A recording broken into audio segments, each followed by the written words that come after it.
Assalamualaikum warahmatullahi wabarakatuh.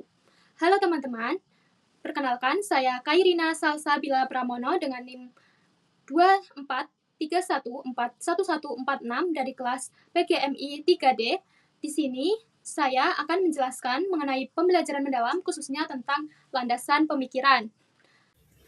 Apa itu pembelajaran mendalam? Pembelajaran mendalam adalah pembelajaran yang berfokus pada pengalaman yang lebih bermakna, yang bertujuan untuk membentuk karakter dan kompetensi peserta didik melalui proses yang aktif dan reflektif.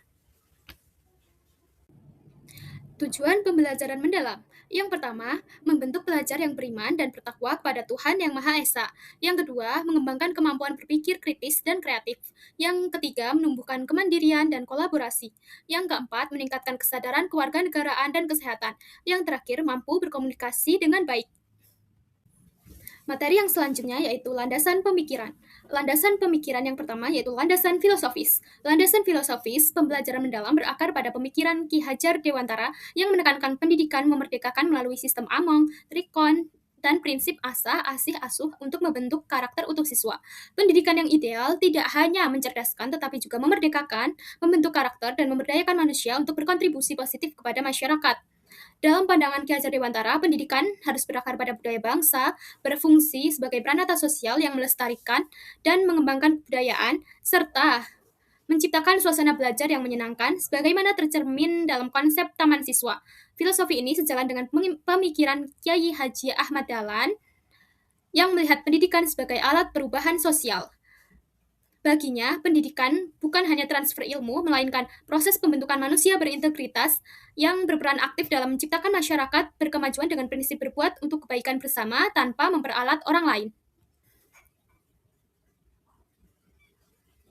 Kiai Haji Ahmad Dahlan menekankan 7 prinsip filosofis yang perlu menjadi landasan dalam proses pendidikan. Yang pertama yaitu berasaskan pada tujuan hidup.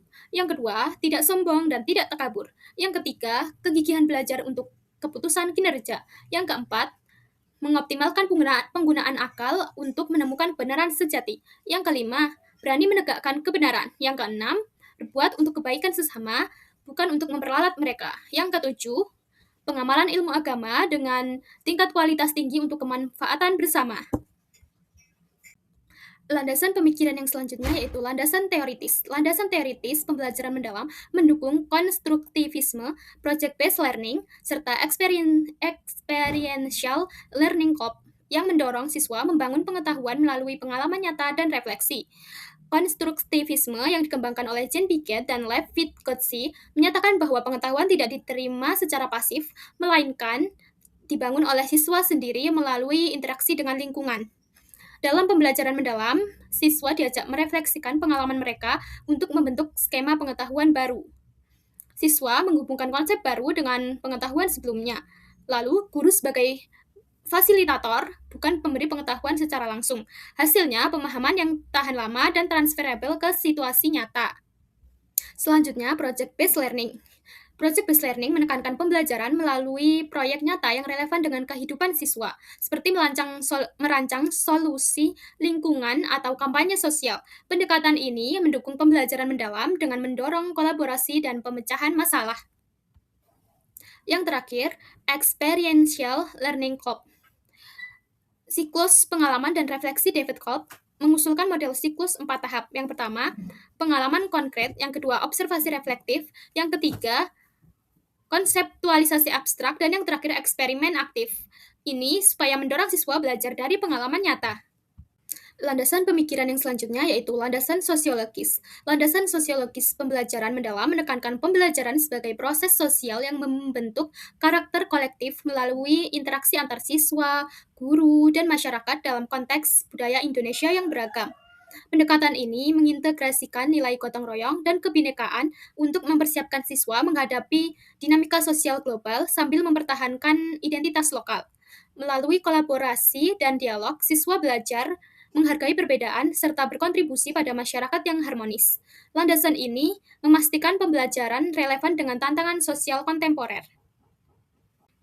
Landasan yang selanjutnya yaitu landasan yuridis pembelajaran mendalam yang didasarkan pada Undang-Undang Nomor 20 Tahun 2003 tentang Sistem Pendidikan Nasional yang menjamin hak siswa atas pendidikan berkualitas dan holistik. serta kurikulum merdeka yang mendukung fleksibilitas pembelajaran mendalam. Peraturan ini mewajibkan pengembangan kompetensi pada abad 21 melalui pendekatan kontekstual dan berbasis proyek sesuai Permendikbudristek nomor 16 tahun 2022. Implementasinya memastikan keselarasan dengan tujuan pendidikan nasional untuk menciptakan insan Pancasila yang berdaya saing. Landasan yuridis ini memberikan kerangka hukum yang kuat bagi transformasi pendidikan. Landasan empiris. Landasan empiris pembelajaran mendalam didukung oleh berbagai penelitian dan praktik lapangan di sekolah-sekolah Indonesia yang menunjukkan peningkatan prestasi siswa hingga 25% setelah penerapannya. Contohnya di SMK Negeri 1 Jiwan, studi dari ruang guru dan lembaga pendidikan lain membuktikan adanya kemajuan signifikan dalam keterampilan berpikir kritis serta retensi pengetahuan jangka panjang melalui project-based learning. Selain itu, Sukma Bangsa Schools melaporkan motivasi belajar siswa yang lebih tinggi akibat pendekatan kontekstual ini. Data empiris ini mengonfirmasi efektivitas dan skalabilitas model pembelajaran mendalam dalam konteks pendidikan nasional. Prinsip pembelajaran yang pertama berkesadaran. Kenyamanan peserta didik dalam belajar dipengaruhi oleh fokus, konsentrasi, perhatian, kesadaran berpikir, keterbukaan terhadap perspektif baru, dan keingintahuan terhadap pengetahuan serta pengalaman baru. Lalu, bermakna.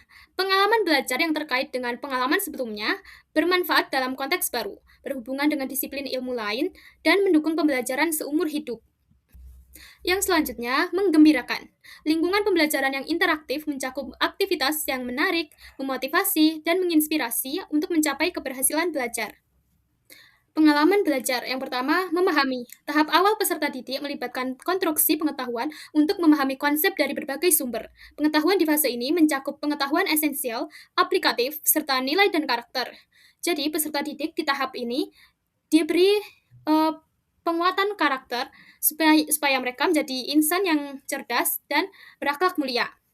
Yang kedua, mengaplikasi. Pengalaman belajar menunjukkan bagaimana peserta didik mengaplikasikan pengetahuan secara kontekstual yang diperoleh melalui pendalaman pengetahuan. Nah, di tahap ini peserta didik mulai mengaplikasikannya ke dalam kehidupan nyata. Lalu yang terakhir, merefleksi. Proses di mana peserta didik mengevaluasi dan memaknai tindakan nyata yang telah dilakukan. Melibatkan regulasi diri termasuk perencanaan, pelaksanaan, pengawasan, dan evaluasi cara belajar mandiri. Peran guru. Yang pertama, menyusun pembelajaran yang kontekstual dan kolaboratif. Yang kedua, menjadi fasilitator dalam proses berpikir kritis dan reflektif. Di sini, guru menjadi fasilitator agar peserta didiknya mampu berpikir kritis. Jadi, guru di sini mampu mengkreasikan pembelajarannya sebagaimana rupanya supaya peserta didik mampu bernalar kritis dan reflektif. Yang terakhir, menumbuhkan lingkungan belajar yang inspiratif dan aman. Selain menjadi guru juga menjadi orang tua di sekolah. Jadi, peserta didik jika mengalami kendala di rumah ataupun ada masalah apapun itu, guru diharapkan mampu memberikan solusi terbaiknya. Kesimpulan, landasan filosofis pendidikan menegaskan nilai-nilai kemanusiaan, keadilan, serta perkembangan holistik individu sebagai dasar fundamental proses pembelajaran. Landasan teoritis menyajikan kerangka konseptual dari berbagai teori pendidikan yang mendukung efektivitas strategi pengajaran. Landasan sosiologis memperhitungkan dinamika masyarakat, interaksi sosial, dan keberagaman budaya dalam perumusan kurikulum yang inklusif. Landasan yuridis dan empiris memperkokohnya melalui regulasi perundang-undangan negara seperti Undang-Undang Dasar 1945 dan Undang-Undang Nomor 20 Tahun 2003 beserta bukti empiris dan dari penelitian lapangan yang membuktikan keberhasilan pendidikan tersebut. Sekian penjelasan dari saya, kurang lebihnya mohon maaf. Wassalamualaikum warahmatullahi wabarakatuh.